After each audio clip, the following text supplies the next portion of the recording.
पूजा दर्शन के लिए प्रधानमंत्री पहुंच चुके हैं। वह मंदिर में नए दर्शन कतार परिसर का भी उद्घाटन करेंगे।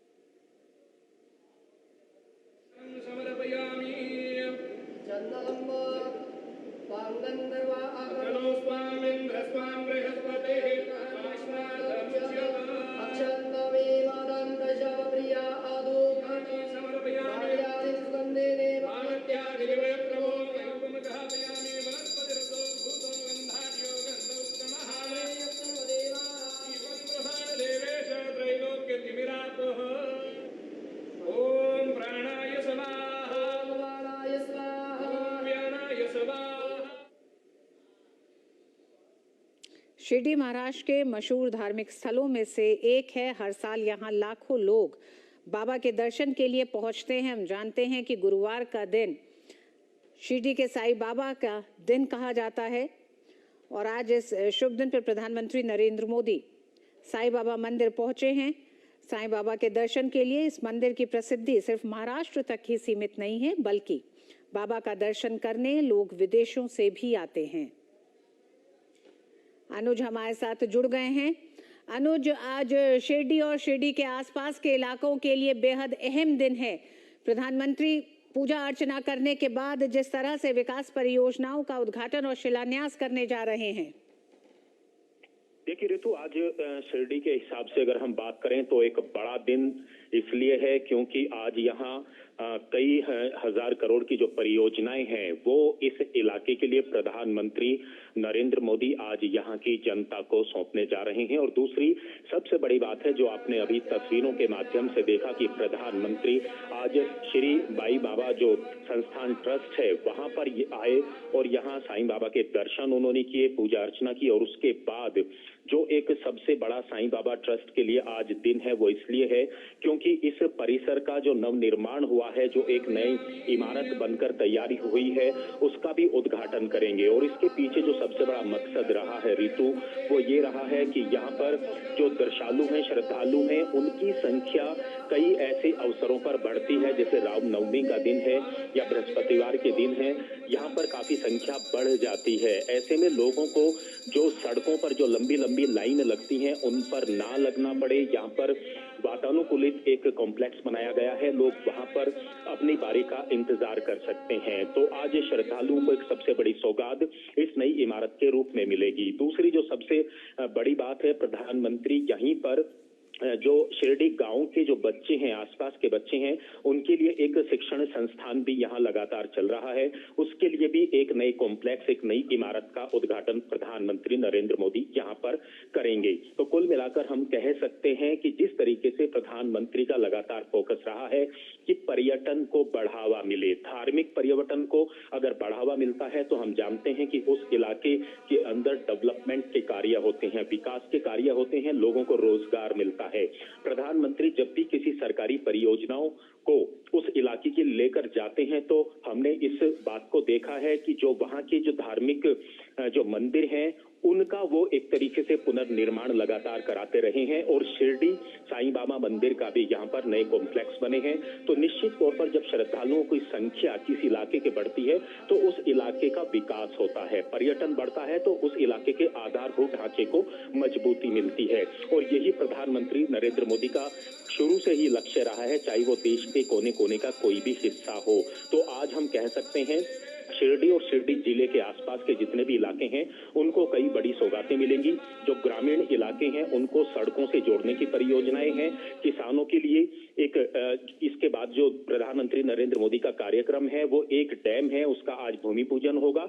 और वहीं से जो एक कैनाल है, नहर है, उसका उद्घाटन होगा। इससे वहां के जो हजारों लाखों किसान हैं उनको सिंचाई की अच्छी व्यवस्था मिलेगी। और कुछ तो ऐसे भी इलाके हैं, गांव हैं, जहां तक पीने के पानी की अच्छी व्यवस्था नहीं थी, आज वो पानी की पीने की अच्छी व्यवस्था वहां के लोगों को मिलने जा रही है। रेल यातायात की बात करें, उसमें भी एक नई लाइन का उद्घाटन होगा। और हम तो ऋतु इस बात को जानते हैं कि पहले शिरडी में अगर कोई लोग रेल से आता था तो उसको यहाँ से 30 किलोमीटर के आसपास दूर उतरना होता था, लेकिन अब ऐसा नहीं होता है, सीधी रेल शिरडी के अंदर आती है।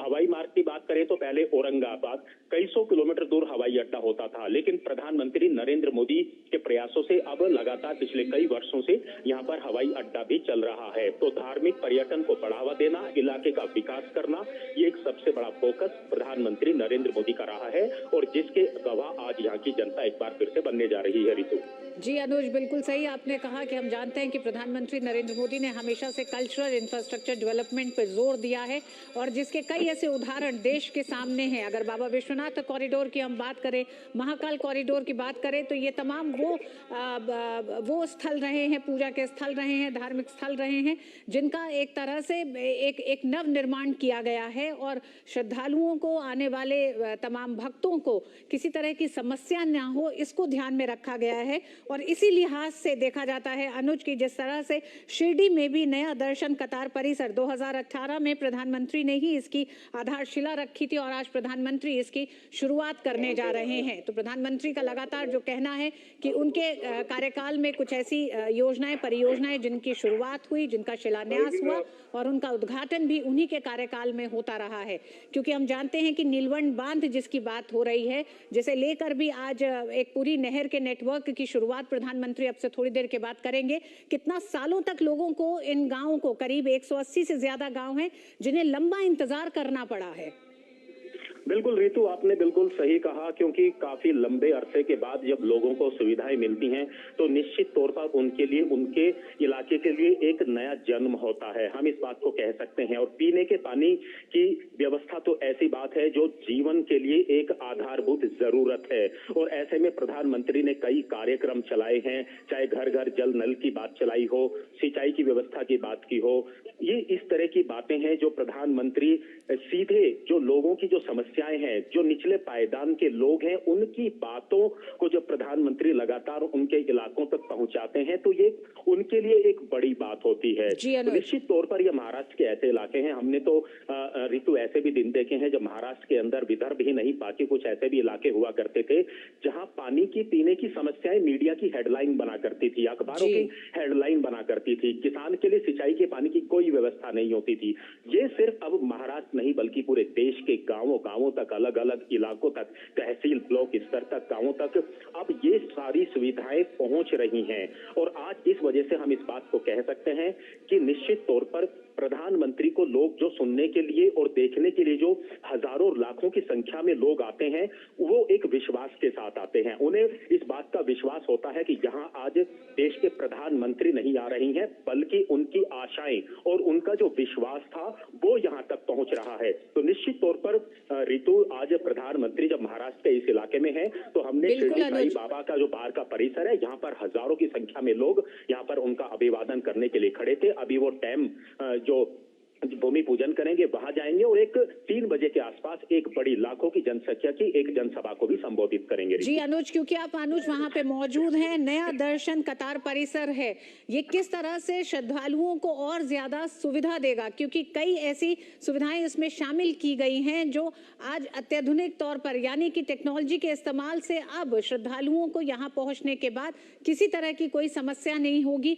एक बड़ी संख्या में लोग यहाँ पे एकत्रित हो सकते हैं। हम इसलिए भी बताना चाहते हैं क्योंकि शिरडी के साईं बाबा के श्रद्धालु सिर्फ देश तक ही सीमित नहीं है, विदेशों से भी लोग आते हैं दर्शन के लिए। तो लोगों को ये पता चले कि किस तरह से शिरडी का साईं बाबा मंदिर अब आने वाले समय में पूरी तरह बदल जाएगा इस नए परिसर के जुड़ने के साथ। देखिए ऋतु, इस बात के तो हम भी गवाह हैं कि जब आज से अगर हम 10 साल पहले यहाँ पर आए थे, या आप लोग आए होंगे, बाकी दर्शक लोग जो हमें सुन पा रहे हैं, देख पा रहे हैं, वो यहाँ पर आए होंगे तो उन्होंने पिछले 10 वर्षों के अंदर एक बहुत बड़ा बदलाव देखा है। हम जानते हैं कि जो श्रद्धालु जब आते हैं और बड़ी लाइनें लगती हैं तो सड़क के किनारे ही जो है संस्थान ने शेड्स बनाए हुए हैं ताकि लोग उन शेड्स के अंदर बारिश और पानी से बचते हुए यहाँ पर आए, धूप से बचते हुए आए, लेकिन वो काफी नहीं होता है। हम जानते हैं कि इस इलाके इलाके के अंदर 12 महीने ज्यादातर जो तापमान है वो गर्म रहता है।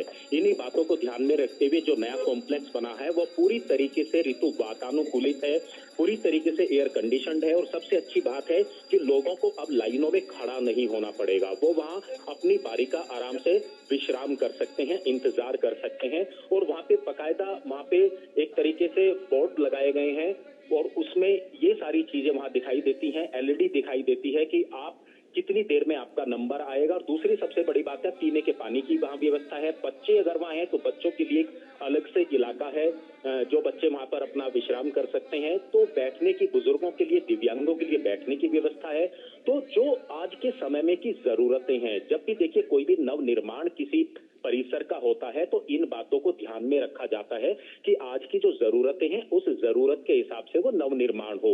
और ये जो परिसर के अंदर नव निर्माण हुआ है, चाहे वो शिक्षण संस्थान का कॉम्प्लेक्स हो या ये जो लंबी कतारें हैं उन गौशालाओं के लिए हो, तो निश्चित तौर पर ये काफी राहत और सुकून श्रद्धालुओं को देगा। हम तो आज सुबह जब ऋतु श्रद्धालुओं से बात कर रहे थे तो उन्होंने कहा कि हम आज से जब 5 साल पहले आए थे उसके बाद से पूरा नजारा बदला हुआ है। हम जानते हैं कि जब यहाँ पर जो 100वां शताब्दीवा जो समाधि जो उपलक्ष्य यहाँ पर मनाया गया था, उत्सव यहाँ पर मनाया गया था, उसमें प्रधानमंत्री नरेंद्र मोदी ही वर्ष 2018 में यहाँ पर आए थे और ये जो नए कॉम्प्लेक्स बने हैं इनका भूमि पूजन उन्होंने किया था। आज 5 वर्ष के बाद प्रधानमंत्री उनका उद्घाटन कर रहे हैं। ये एक सबसे बड़ा उदाहरण है कि अगर सरकारों की नीति और नीयत अच्छी हो, जन सेवकों की नीति और नीयत अच्छी हो, तो समयबद्ध तरीके से किस तरीके से कार्य किया जा सकता है। इस चर्चा की हमने जो है यहाँ पर हमने बातें सुनी है, लोग इस बात की चर्चाएं कर रहे थे और आपने जिस तरीके से कहा सिर्फ भारत वर्ष से नहीं बल्कि दुनिया भर के लोग, पर्यटक यहाँ पर आते हैं, श्रद्धालु यहाँ पर आते हैं,